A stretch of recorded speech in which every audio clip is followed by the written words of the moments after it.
first evidence of Alzheimer's transmission between humans in medical procedures.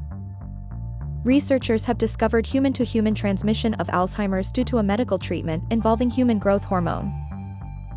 This transmission occurred when children received growth hormone extracted from deceased donors, leading to early Alzheimer's onset. Initially used to treat growth issues in children, the hormone was linked to Creutzfeldt-Jakob disease, a fatal brain condition. By 1985, evidence linked the hormone to Creutzfeldt-Jakob disease, prompting a switch to a synthetic alternative. Recent examination of brain tissue from deceased patients revealed signs of Alzheimer's, raising questions about transmissibility.